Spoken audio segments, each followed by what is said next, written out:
ইনশাআল্লাহ আওলাদের রাসূল আসবেন, আমির হামজা সাহেব আসবেন, আর অন্য হযরত উলামায়ে কেরামগণ আসবেন। সাংবাদিক বন্ধুরা, সম্মানিত চট্টলার সর্বস্তরের সুধীবৃন্দ, গণ্যমান্য ব্যক্তিবর্গ, আমার প্রশাসনের সম্মানিত কর্মকর্তাবৃন্দ,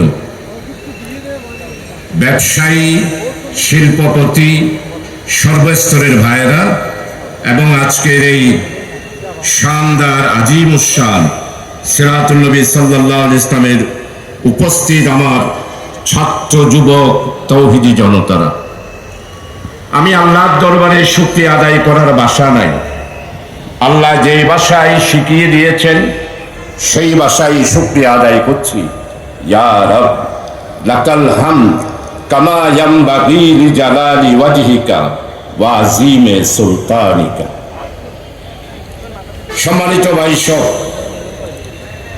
রাসূলুল্লাহ সাল্লাল্লাহু আলাইহি ওয়াসাল্লামের শানে আয়োজিত মাহফিল, রাসূলুল্লাহ সাল্লাল্লাহু আলাইহি ওয়াসাল্লাম এই পৃথিবীতে এসেছিলেন মানবতার মুক্তির জন্য, মানবতার কল্যাণের জন্য। আল্লাহ তাআলা ঘোষণা করেছেন, আমি আমার নবীকে পাঠিয়েছি, ওয়া মা আরসালনাকা ইল্লা রাহমাতাল লিল আলামিন। আল্লাহ তাআলা নিজে বলেছেন, আমি আমার নবীকে পাঠিয়েছি যদি তোমরা মুক্তি পেতে চাও, কুল ইন কুনতুম তুহিব্বুনাল্লাহ ফাত্তাবিউনি ইউহিব্বুকুমুল্লাহ। আমার রাসূল আজ থেকে ১৫০০ বছরের পৃথিবীতে এসেছেন। নবী মুহাম্মদ রাসূলুল্লাহ সাল্লাল্লাহু আলাইহি ওয়াসাল্লাম পৃথিবীতে আসার আগে আল্লাহ তাআলা রাসূলের আগমনী সম্পর্কে ১,২৪,০০০ কি মতান্তরে ২,৩৬,০০০ পয়গম্বর আলাইহিস সালামকে এই দুনিয়াতে পাঠিয়েছেন। সমস্ত নবী ঘোষণা দিয়েছেন, আখিরি পয়গম্বর নবী মুহাম্মদ রাসূলুল্লাহ সাল্লাল্লাহু আলাইহি ওয়াসাল্লাম আমি নবী চলে যাওয়ার পর সর্বশেষ নবী মুহাম্মদ রাসূলুল্লাহ সাল্লাল্লাহু আলাইহি ওয়াসাল্লাম দুনিয়াতে আসবেন। এই জন্য আমার নবীকে বলা হয় আখিরি পয়গম্বর, সাইয়্যিদুল আম্বিয়া। সমস্ত ইমাম আম্বিয়া আলাইহিস সালাম যেহেতু নবীর আগমনের বার্তা দিয়েছেন, সেই জন্য আমার নবী হলো ইমামুল আম্বিয়া। সম্মানিত উপস্থিতি, আজকে আমরা লালদিঘির ময়দানে রাসূল আকরাম সাল্লাল্লাহু আলাইহি ওয়াসাল্লামের শানে বাংলাদেশ ইসলামী ছাত্র শিবির রাসূলুল্লাহ সাল্লাল্লাহু আলাইহি ওয়াসাল্লামের জীবন চরিত্র আলোচনা করার জন্য যুবক মুহাম্মদ সাল্লাল্লাহু আলাইহি ওয়াসাল্লাম আরবের আইয়ামে জাহেলিয়াতের যুগে কিভাবে সংস্কার করেছেন, কিভাবে তৎকালীন জাহেলিয়াতের যুগে কথাবার্তা বলেছেন, এইগুলো যুবকদের মাঝে দাওয়াত পৌঁছানোর জন্যই আজকের এই মাহফিল ছাত্র শিবির আয়োজন করেছে।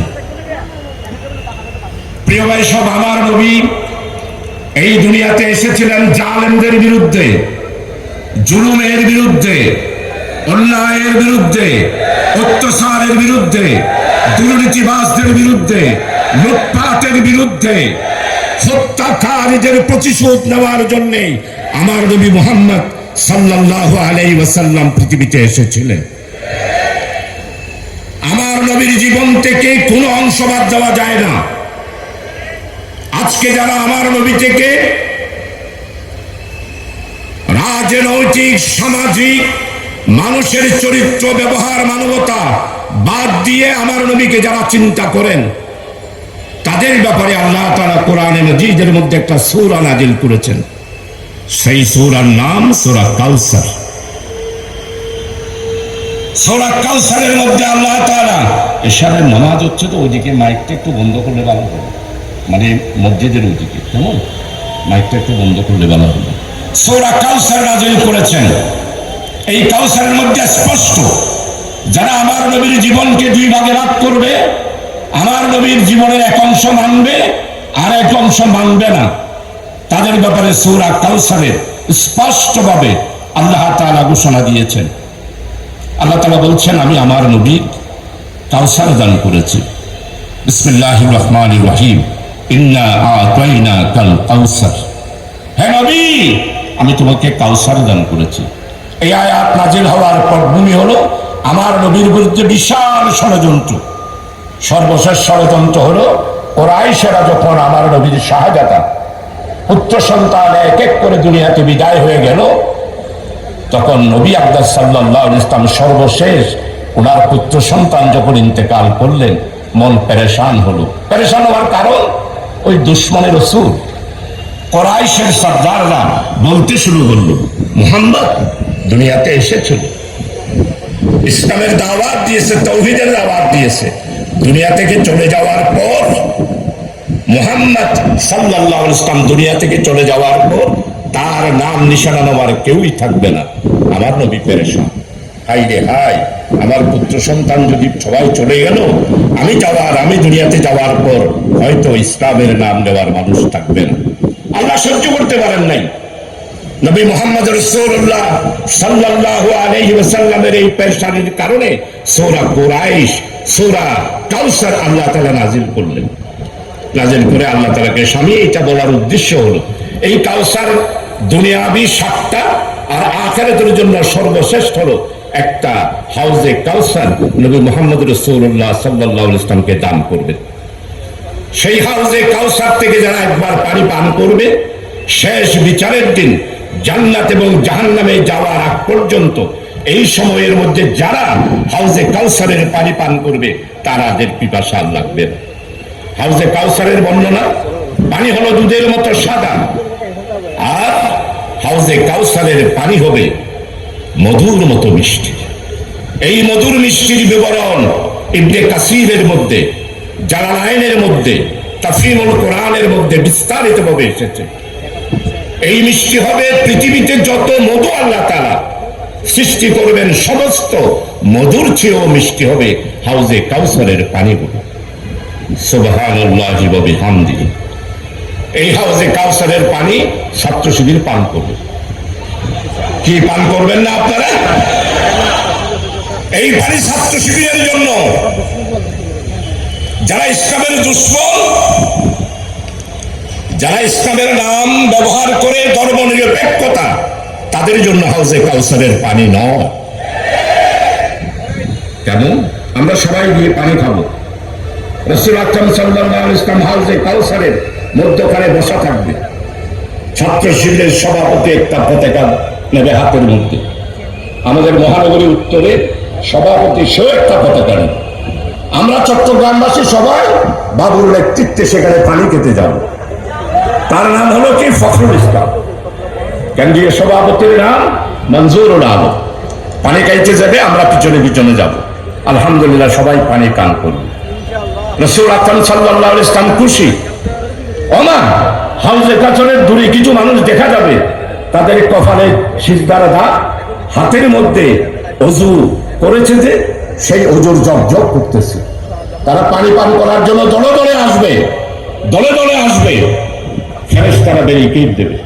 ফেরেশতারা বলবে আপনারা যেতে পারবেন না। আমার নবী হাউজে কাউসার থেকে ডাক দেবে, ফেরেশতারা আমার উম্মতদেরকে ছেড়ে দেন, এরা তো আমার উম্মত, দেখতেছি এরা তো নামাজ পড়েছে, রোজা রেখেছে, উমরা হজ করেছে, এদেরকে আসতে দিন। ফেরেশতারা বলবে ইয়া রাসূলুল্লাহ, আপনি দুনিয়া থেকে আসার পর এরা ইসলামকে দুই ভাগে ভাগ করেছে। মসজিদের ইসলাম সব পালন করেছে, উমরাও করেছে। উমরার টাকাগুলো হলো ব্যাংকের লুটপাটের টাকা, উমরার টাকাগুলো দুর্নীতির টাকা। একবারের জায়গায় 5 বার উমরা করবে। আমার নবীকে যখন এগুলো বলা হবে, আমার নবী ডাক দিয়া বলবে সহকান সহকান সহকান, দূর হয়ে যা, দূর হয়ে যা। এরা কারা বুঝতে পেরেছেন তো? এরা কারা বুঝতে পেরেছেন তো? দুর্নীতির টাকা দিয়ে যারা উমরা হজ করে, আমার দেশের গরিব মানুষের টাকা, ব্যাংকের টাকা লুটপাট করে নিজের স্ত্রীকেও নিয়ে যায়। তাওয়াফের মাঠে তাদের স্ত্রীরা লিপস্টিক দিয়ে তাওয়াফ করে। 1000 বার উমরা করতে পারেন, বলেন, আমি ফতোয়া দিয়ে যাচ্ছি, এই উমরাকারীদেরকে হাউজে কাউসারে ওই যে সহকান বলে দৌড়িয়ে দেওয়া হবে। এরাই হলো সেই সমস্ত মানুষেরা এবং নাগরিকেরা।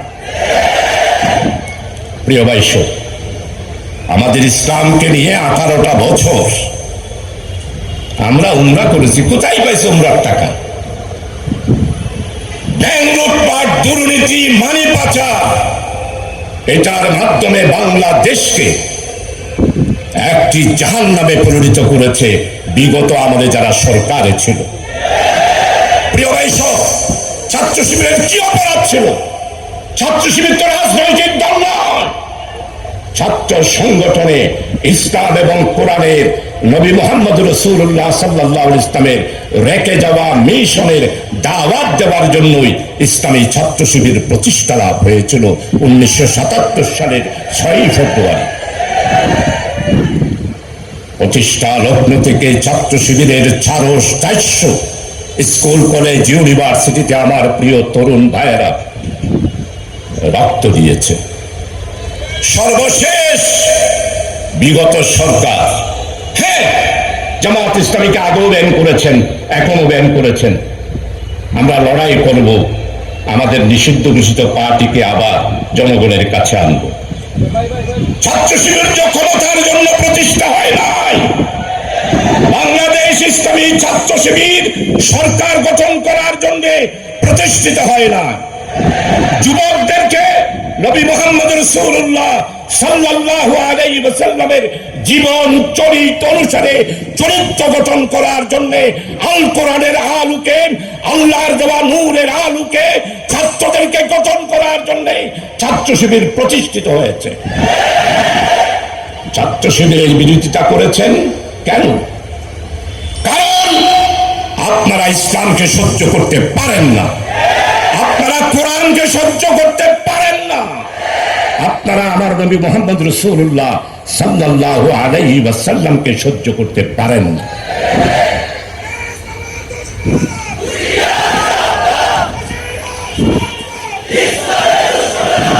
প্রিয় ভাই, সব বাংলাদেশ ইসলামী ছাত্র শিবিরকে 1 আগস্ট জামাত ইসলামের সাথে নিষিদ্ধ ঘোষণা করেছেন। পারেছেন? নিষিদ্ধ রাখতে পেরেছেন? পারেন নাই। আল্লাহ তাআলা মেহেরবানি করে, দয়া করে, এটা হলো ছাত্র শিবিরের কারামত। আমি চট্টগ্রামবাসীর সবাইকে বলতে চাই, কারামত খোঁজার জন্য আর কোথাও যেতে হবে না। কারামত খোঁজার জন্য বাংলাদেশ ইসলামী ছাত্র শিবিরের পতাকা তলে সমবেত হন। 1 তারিখ বেআইনি ঘোষণা করলো নিষিদ্ধ। 1 তারিখ গেল, 2 তারিখ গেল, 3 তারিখ গেল, 4 তারিখ। 1 তারিখ 4:30টায় নিষিদ্ধ ঘোষণা হলো। আর 5 তারিখ 4:30টার সময়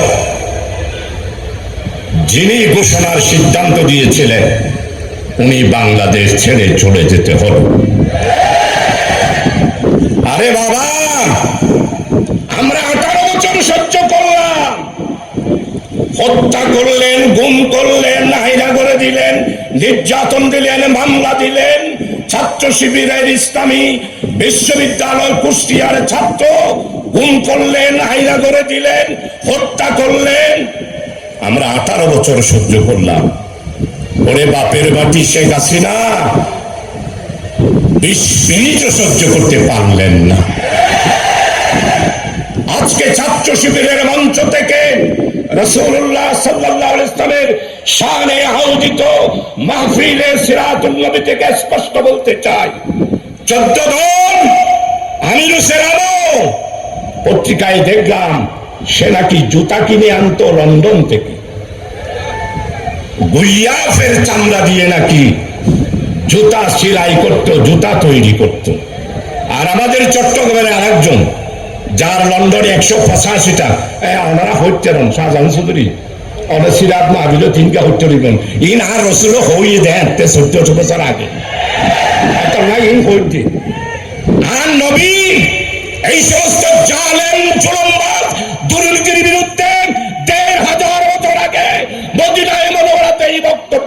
করেছিলেন। পড়েন মদিনার চাটাস পড়েন, 14 দল, রাশেদ খান বেলন, মতিয়া চৌধুরী, আমির হোসেন আমু, এরপরে আরেকজন আছেন মিরসরায় বড়ুয়া শাহ, লোক নাই জন নাই, ফাজানোর দফারা মন্ত্রী ও সহ মিলিয়া বলছে যে শুধু জামাত না শিবিরকে নিষিদ্ধ করতে হবে। তা আমিও আজকে ঘোষণা করতে চাই, মাননীয় উপদেষ্টা আপনি চট্টগ্রামের কিছু সন্তান নয়, সারা বিশ্বের নোবেল বিজয়ী ডক্টর ইউনূস, আপনার কাছে বাংলাদেশ ইসলামী ছাত্র শিবিরের সিরাত মাহফিলের দাবি করব। রাশেদ খান বেলন, মতিয়া চৌধুরী, তুফাইল আহমদ, আমির হোসেন আমু বাংলাদেশে যেন আর রাজনীতি করতে না পারে। অতি সত্ত্বর তাদেরকে গ্রেপ্তার করে কারাগারে গিয়ে বিচারের আওতায় এনে তাদেরকে ফাঁসির ব্যবস্থা করতে হবে। আপনারা বলতে পারেন সাংবাদিক বন্ধুরা, আপনি ফাঁসি চাইলেন কেন? তো ফাঁসি না চাই কি চাইবো? তাদেরকে মিষ্টি খাওয়াবো? সারাটা জনম ইসলাম আর কোরআনের বিরুদ্ধে এই লোকগুলা ষড়যন্ত্র করেছে। সর্বপ্রথম ছাত্র শিবিরকে পার্লামেন্টে রথ কাটা বলেছিল এই রাশেদ খান বেলন। সেই স্বাধীনতার শত্রু, বাংলার মানুষের শত্রু, সেই হলো বিদেশি একটি দেশের রাজনৈতিকভাবে সারাটা জনম দালালি করেছে, তাই তার রাজনীতি করার অধিকার নাই। তাদেরকে গ্রেপ্তার করতে হবে। প্রিয় ভাই সব, আজকের এই মাহফিলে আমি আপনাদের খেদমতে আরজ করতে চাই, যারা ব্যাংক লুট করেছে, যারা দুর্নীতিবাজ করেছে, সেই যেই হোক, আমি একটা নতুন দাবি সব জায়গায় করতেছি। এই ব্যাংক লোন নেওয়ার ব্যাপারে যারা সুপারিশ করেছে, যেই ম্যানেজার লোন দিয়েছে, লোনের সুপারিশ নিয়ে যারা ঢাকায় গেছে, সম্মানিত উপদেষ্টা মহোদয়, আপনি জাতিসংঘের ভাষণ দিয়েছেন। সেই ভাষণ গত 100 বছরে জাতিসংঘে আর কেউ দিতে পারে নাই। আপনার ভাষণ বিশ্ব রেকর্ড হয়েছে। আজকে নয়াগে গ্রন্থে একটা ফিচার উঠেছে। শেখ মুজিবের ভাষণ শুনেছি, শহীদ রাষ্ট্রপতি জিয়ার জাতিসংঘের ভাষণ শুনেছি, বেগম খালেদা জিয়ার ভাষণ শুনেছি, শেখ হাসিনার ভাষণ শুনেছি। ডক্টর ইউনূস জাতিসংঘে যেই ভাষণ দিয়েছে, মানবতার মুক্তির জন্য, কল্যাণের জন্য, বাংলাদেশকে আগামী দিনে নতুন বাংলাদেশ করার জন্য যেই বক্তব্য দিয়েছে, এটা একটি ঐতিহাসিক বক্তব্য হয়েছে।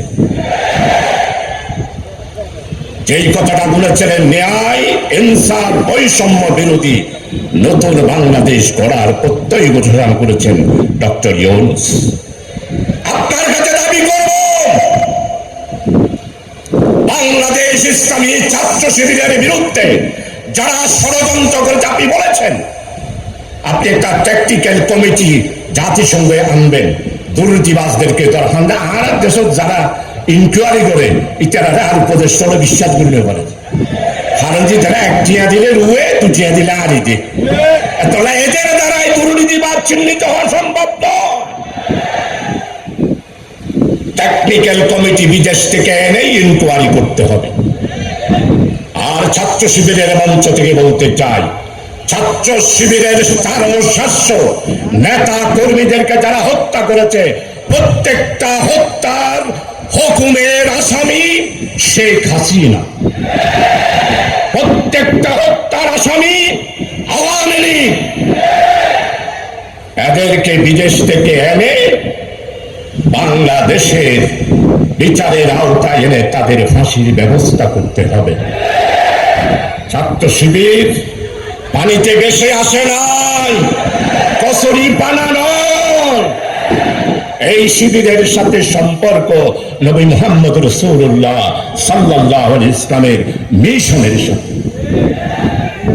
আজকের প্রধানমন্ত্রী, আমি যে কোনো জায়গায় ওয়াজে গেলে ওয়াজ করলে স্লিপ দিয়ে ওদের কেন হাসিনারে গালাগালি করলে ওদের ওয়াজের মজা নাই। তাই কি শেখ হাসিনারে গালাগালির জন্য আমরা কেন কম? শেখ হাসিনারে গালাগালির জন্য না করতাম না।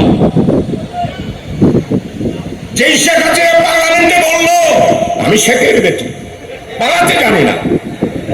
হাই রে ভাই, শেখ হাসিনা আপনি যে আজকে পালালেন তাহলে তো নিশ্চয়ই শেখের বেটি নয়, আপনি নরেন্দ্র মোদীর বেটি।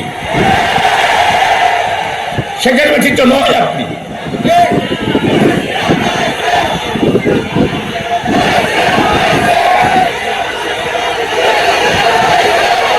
প্রিয় ভাই সব, আর আমার সময় নেই, 8টা বাজে আমার নামাজ হবে।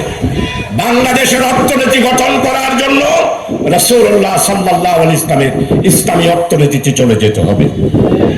সামাজিক সংস্কার করার জন্য বৈষম্য বিরোধী ছাত্র আন্দোলনের ভাইয়েরা যেই 9 দফা দিয়েছে সেই 9 দফায় চলে যেতে হবে। আর বাংলাদেশকে যদি নতুন বাংলাদেশে রূপান্তরিত করতে হয় তাহলে এই দেশের বুকে ন্যায়, ইনসাফ, বৈষম্যহীন একটি ইসলামী রাষ্ট্র আমাদের কায়েম করতে হবে। অর্থনীতিতে গত 18 বছরের লুটপাট আর দুর্নীতির মাধ্যমে যেই ক্ষতিগ্রস্ত হয়েছে, প্রিয় ভাই সব, সেই অর্থনীতিকে যদি আবার বিশেষ করে আমাদের জামাত ইসলামের বক্তব্য কি এখানে রাখতে পারবো? সভাপতির বক্তব্য রাখতে পারবো? পারবো না? পারবো। আমাদের জামাত ইসলামী স্টেজ যখন পেয়ে গেছি, জামাত ইসলামের কথা তো বলতেই হবে। আরো মাইকও পাইছি। আমাদের জামাত ইসলামীর আমির জামাত বাংলাদেশের নেতা নয়, উনি এখন বিশ্ববরণ্য একজন রাজনৈতিক নেতা এবং ইসলামী আন্দোলনের নেতা। ওনার 3টা বক্তব্য এখন গবেষণা হচ্ছে। একটা হলো আলেমবাদের ঐক্য, 2 হলো সংখ্যালঘু আর সংখ্যাগুরু, হিন্দু মুসলিম বৌদ্ধ খ্রিস্টান, সংখ্যালঘু আর সংখ্যাগুরু নেই, আমরা সবাই বাংলাদেশের নাগরিক। এই বক্তব্যগুলো এখন বিশ্বে গবেষণা হচ্ছে। অনেকেই বলছেন, ডক্টর শফিক সাহেব মাফ করে দিয়েছেন, ভাই জামাত ইসলামীকে বুঝতে স্বাধীনতার পর যখন বলা হলো জামাত ইসলামী ভুল করেছে, মাপ চাইতে হবে, জবাব বলে না।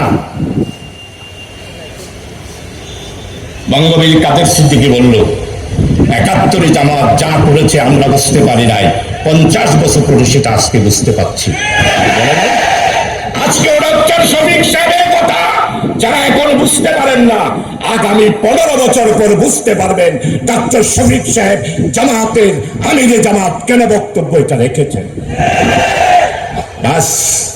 আর দীর্ঘ বক্তব্য নয়, প্রশাসনের ব্যাপারে বলতে চাই। আপনারা গাঁটটি মেরে থেকে ভিতরে ভিতরে একটু উল্লাসিত হচ্ছেন। উল্লাসিত কি জন্য? ওই একজন বাংলাদেশ থেকে বলছে, আহা আপনি নাই বাংলাদেশের মানুষ আর দেখা দিতে ফেসবুকে দেখেন নাই? আহা আপনাকে আবার আসতে হবে। আহা ওই দিক থেকে উত্তর দিচ্ছেন, তুমি চিন্তা করো না, আমি একদম কাছাকাছি আছি তোমাদের, আমরা চট করে আবার বাংলাদেশে ঢুকে যাব। আফা আমরা জামাত শিবিরেরা আছি, আপনি চট করে আসবেন, আমরা ফট করে ধরবো, আর গট করে দিয়া ফত্তা নদীতে দলবল সহ ডুবাইয়া মারব। তাই তো ডক্টর ইউনূস বলেছেন, তাই তো ডক্টর ইউনূস বলেছেন ফ্যাসিস্ট তাদের বিরুদ্ধে যেই সমস্ত মামলা হয়েছে, এই মামলার বিচার শেষ হওয়া পর্যন্ত ওই দল আর ওই দলের দুর্নীতিবাজ, লুটপাটকারী, মানি লন্ডারিং, অর্থ পাচারকারী, এদের আর আমি রাজনীতি বাংলাদেশে করতে দেব না। নিষিদ্ধ ঘোষণার বাপদাদা শিবিরেরও হইলেন তো এখন জেরে ফারো ও তো হাজ করো, মানুষের কাছে ইসলামের দাওয়াত পৌঁছিয়ে দেন, পারবে দাওয়াত পৌঁছাই দিতে? ব্যাস প্রত্যেকটা ঘরে ঘরে যুবক তরুণ ভাইদের কাছে আমার নবীর দাওয়াত আপনারা পৌঁছিয়ে দেবেন। বাংলাদেশ ইসলামী ছাত্র শিবির একটি নাম নয়। বাংলাদেশ ইসলামী ছাত্র শিবিরের বয়স ৭৭ সাল থেকে নয়।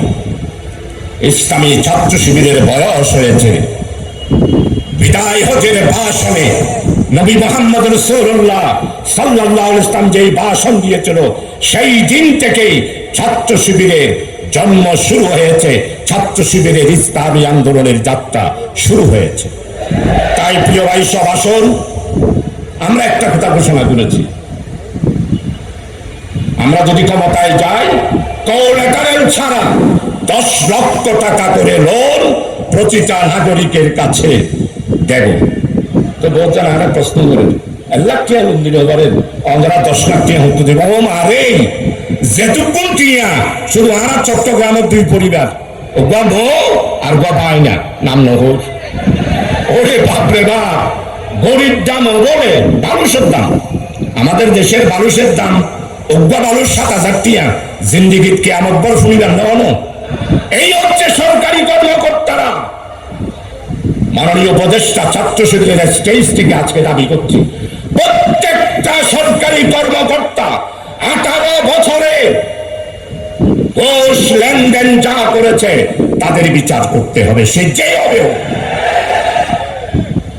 আপনারা উপদেষ্টা হিসেবে গত বৈঠকে ঘোষণা করেছেন, শপথ নেওয়ার দিন যা টাকা ছিল, যেদিন বিদায় হব একদিন যদি 1 টাকাও বেশি হয় আপনারা আমাদের বিরুদ্ধে দুর্নীতির মামলা দেবেন। ভালো কথা, আপনারা ভালো ঘোষণা করেছেন, কিন্তু 18 বছরে যারা দুর্নীতি করেছে তাদেরকে বাংলার মানুষ মাফ করতে পারে না। এরা জাতির দুশ্মন, স্বাধীনতার দুশ্মন। ব্যাংক লুটপাট সোজা কথা, সালমানের প্রমাণ সব শিবিরের অবস্থা এখন 21 হলে টাকা তো আগে গিয়ে দিল না, তাই দেওয়া বড় প্রিয় ভাই সব সালমানের প্রমাণ দরবেশ সাহ পত্রিকার কাটিং আমার কাছে আছে, হলমার্ক শেয়ার বাজার কেলেঙ্কারি, এমন কোন কেলেঙ্কারি নাই যেটার সাথে সালমানের প্রমাণ জড়িত নাই। সালমান রহমান এন্ডুল্লা পিথু জবকে জব দাগি নত আসিবে লিজি আশ্চর্য ব্যাপার, একটা লুঙ্গি আর একটা জলগামছা লইজেরে তারার বাপর দেশ হিন্দুস্তানত ফারার মিটি ধরা পড়েছে। মাননীয় উপদেষ্টা সালমানের প্রমাণের ভ্যাকসিন কোর সমস্ত সম্পত্তি, ব্যবসা বাণিজ্য, জমি জমা, গড়ি, জুতা, বালিশ, বাড়ির আসবাবপত্র সবকিছু বাজেয়াপ্ত করে সরকারের কোষাগারে জমা দিতে হবে। শুধু সালমানের প্রমাণের টাকাও যদি জমা নিতে পারি তাহলে আমরা ক্ষমতায় গেলে 10 লক্ষ টাকা করে লেটারের প্রত্যেকটা জনগণকে দিতে পারবো। আমাদের ওয়াদা আওয়ামী লীগের মতো না, আওয়ামী লীগ বলছিল না 10 টাকা করে কেজি খাওয়াবো, গড়ে গড়ে চাকরি দেব। আওয়ামী লীগের 10 টাকা তো চাল খাওয়াতে পারেন নাই, চাউলের দাম 50 থেকে 60 টাকা করে বাংলার মানুষ খেয়েছে। এই যে সমাজের বৈষম্য সময় নেই, শেষ করে দিচ্ছে। আসুন বাংলাদেশকে যদি নতুন বাংলাদেশে রূপান্তরিত করতে চান, ছাত্র শিবির ছাড়া আর কোনো পথ নেই। আজ পর্যন্ত একজন চাঁদাবাজ ছাত্র শিবিরে আপনারা দেখাতে পারবেন না।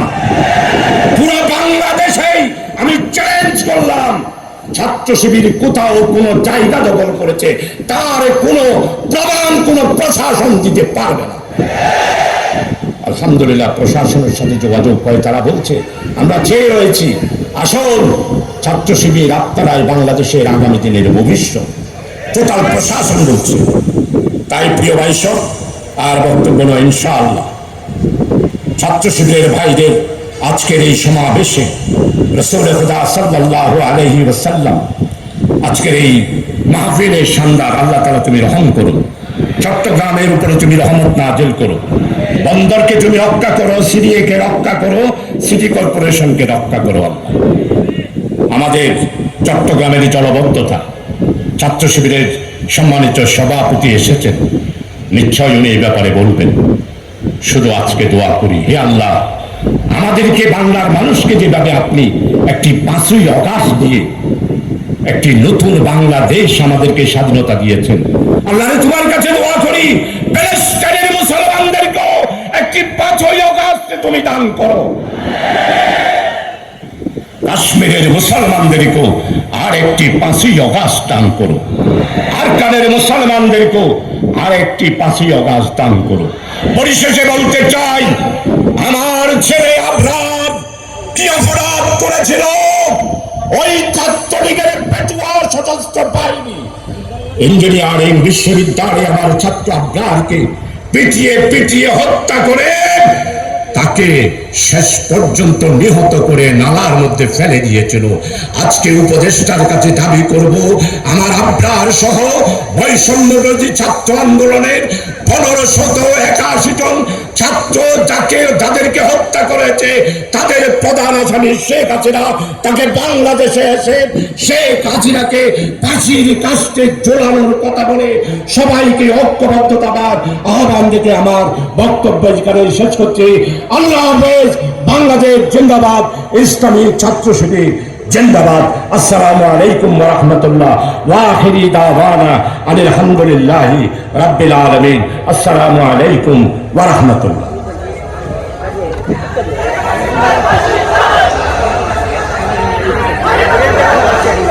করোনার শেষে বিশ্বাস